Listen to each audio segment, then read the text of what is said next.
Okay, so today it's experiment time. Are you ready? So I've got my freeze dryer pre-freezing everything. So remember, if you're putting frozen stuff in the freeze dryer, you want to turn it on about 30 minutes before you put stuff in. That way the inside is nice and frozen and cold temperatures. Right now it's 12 degrees. I've had it on for 51 minutes. It took me a little longer than I thought it would to prepare. Typically, you only need about 30 minutes, and that'll get it to 32 degrees or lower. So when you put your frozen stuff in, it doesn't start to defrost. So I'm going to show you what we're doing in this batch. This is another experimental batch. Surprise, surprise. We love trying new things. That is one of the funnest things about having a freeze dryer is all the different variety of foods that it's fun to see how they freeze dry. So let's show you. We're big into lately, we're doing a lot of leftovers. We're freeze drying them for meals. So this is just pulled pork. We had that for dinner last night. I popped it on the tray and in the freezer and let it get good and frozen.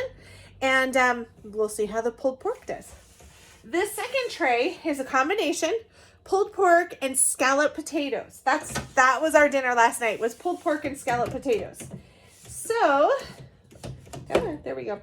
This next tray is just all scalloped potatoes, a full tray. I love putting stuff in. Now this went in the tray when it was hot, and so I could spread it out really good. So you can see it's not really, there's a couple spots might be higher than the tray, but for the most part, it's the height of the tray.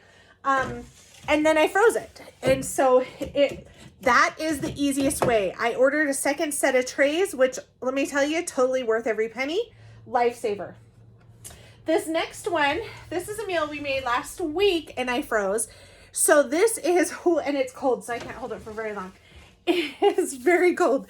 That is kind of like funeral potatoes, but it's potatoes and sausage. So it's a super easy meal to do in the crock pot. By the way, you can find all the recipes for these meals on my blog, What8ate.com. The link will be at the bottom of this video. So this is a super easy meal. It's a crock pot, kind of one of those throw everything in and forget it. You have your potato cubes, and then we did some kielbasa sausage and some cheddar hot dogs mixed in there. So it's really, really good. This last one is another experiment. So these little, and it's cold, so I can't hold it long. This is little smokies, and then you see these. Here, let me see if I can set it there and pull it out. There, I'll just pull one. This is tomato basil soup that I make, and it is so good. It's a really, really good soup, and it has gnocchi in it. And I know this is a lot of potato stuff now that I'm thinking about it. Just happens to be a potato run. But this is tomato basil soup with gnocchi and sausage. There's also sausage in here. All I did was when we were done, I spooned it into a silicone muffin pan and then froze it. That's how we got those shapes. So those silicone muffin pan ones, as long as you don't overfill it, they fit perfectly with the height of your freeze dryer. The cool thing about those is when these are freeze dried, the soup, it's going to be individual servings. We did this with our mashed potatoes, and the mashed potatoes were a little full. They're a little taller. So I don't know if I'd recommend filling them over full or too high.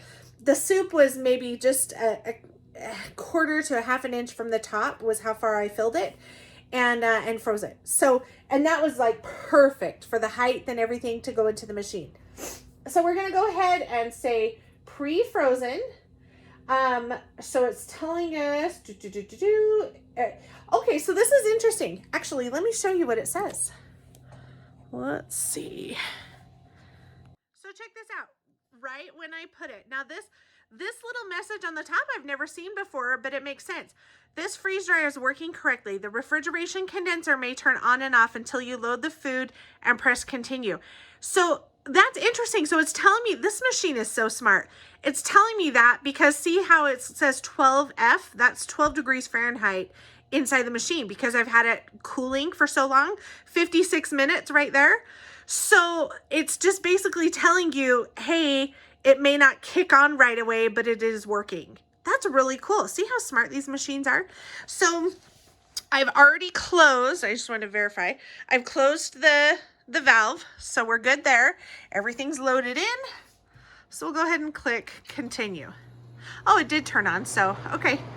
So it's saying freezing, which is funny because it is already and I did click pre-frozen.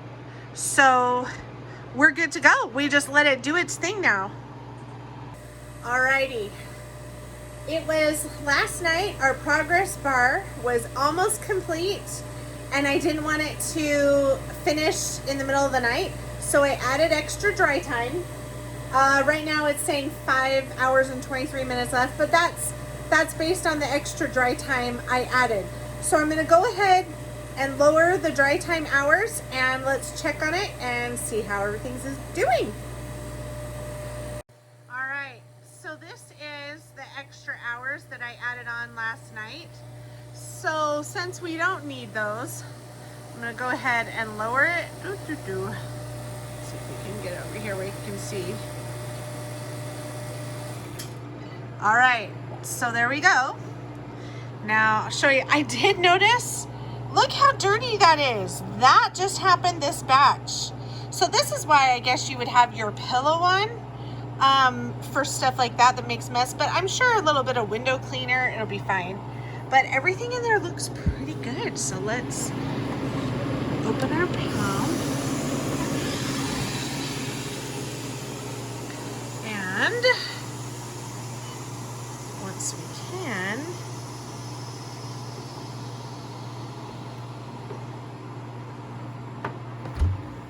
all right, let's see how we did. I'm just curious. Oh yeah, it looks like it's like greasy. Interesting. Okay, well, let's see. Here is our shredded pork. Okay, nice and crunchy. There's our shredded pork there, and then that half is the potatoes. So let's see. I am kind of curious because these potatoes, oh, look at that, they're flaking right off. Oh, perfect. So yeah, they're dried all the way through. I did want to make sure because we had those other mashed potatoes that took forever, but they weren't as thick as these either. So those are looking great. Those scalloped potatoes are gonna make an awesome freeze dryer meal. Look at that, and they shrunk up. Oh, this one was funny, by the way. This tray, it was the weirdest thing. I came out here and the tray was like this, and it was all off the ground, like it had totally warped the tray. And I was so nervous. I was like, did that warp my tray?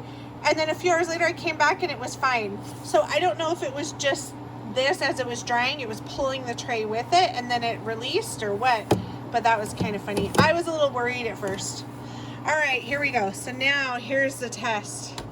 These little smokies, I'm curious, let's see if I can, oh, interesting. Now they still feel kind of gummy, but they're still squishy. These are probably gonna need more time. But I wasn't quite sure if these would work just because they have such a high fat content. And look at all that grease on the tray. I'm not sure about this. These are the ones I'm sure that's what all the grease was on the window. So I'm not sure about these because they still seem kind of chewy.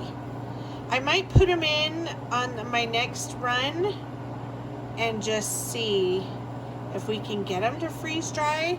Let's see, this batch has been 47, almost 48 hours. Yeah, I'm not sure about these. Interesting. But they are high fat content.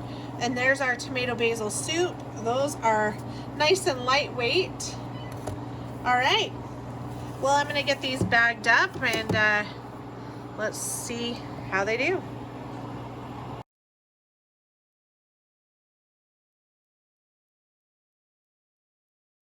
All right, so here's the results of this batch. The tomato basil soup turned out amazing, and we've got those all bagged up. And the cool thing is, where they're in the muffin tins, so I had silicone muffin mold, I guess. they're like individual servings, so it is kind of cool because you can do 1 or 2 per person, and it makes it really easy when rehydrating. Just add hot water and it's warm soup. Really cool. The pork, amazing. So it's perfect. That kind of pork would be great in like a shepherd's pie or things like that. You do have to be careful with pork in general. Anything you freeze dry that has a high fat content, once you open it, it's going to have a shorter shelf life, and just even in general, it's more likely to go rancid because of the higher fat content. If you want the highest shelf life for anything that's like that, like the pork that's a high fat content, I would definitely recommend seal it in a mason jar. A glass mason jar will do a lot better than even your Mylar. And there's some good quality Mylar bags, but if you want the absolute longest shelf life, do a glass mason jar. Scalloped potatoes, so good. And rehydrate, just amazing. Those ones are really good. I did find the key with doing anything like that that's messy is break it in big enough pieces you can put in the Mylar bag, and then crush it and into smaller chunks so you can fit more in the bag. That way the mess stays inside the Mylar bag. So I definitely learned that the hard way and messy way. As for the little smokies, so here's the thing on those. Now my husband loved them. He thought they tasted amazing. As they were, I ended up not putting them in for extra dry time. They were kind of still a little chewy, and it was almost like little smoky jerky. And I did try one, and they were like, that's kind of what they tasted like, was little smoky jerky. Now, because they were still on the chewy side versus completely dry, and again, you have that high fat content. If this was just a fun experimental batch, if we were serious about, hey, we really want these in our food storage, personally, I probably would have added them to the next batch as well, let it do a whole nother batch, go through the process because they needed more dry time.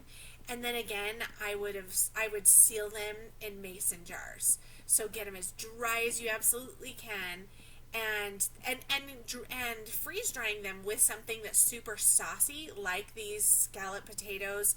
That was a good idea because those generally take a little bit longer because they're more wet, right? The moisture content's higher. So I would put them in with something, a sauce or a liquid, something that you're processing, because those will generally take more time anyway. And then seal them in a glass mason jar. That's my 2 cents on the little smokies. We might have to try them again. Like I said, my husband loved them. He was just like, these are awesome little snacks, and it's kind of like little smoky jerky. And honestly, even with them being kind of chewy, how they were, I think they would be safe to be out and not refrigerated for maybe a few days, or I don't know. I wouldn't have them out too long. I don't know what the shelf stable longevity would be on those, but always better to err on the side of caution. But it was a fun experiment, and that's how it turned out. So thank you so much for watching, and be sure to like and subscribe, and come join us we have our Facebook group, and it's called Freeze Drying Adventures with What8ate, and there's a link to my blog and everything in the information below the video.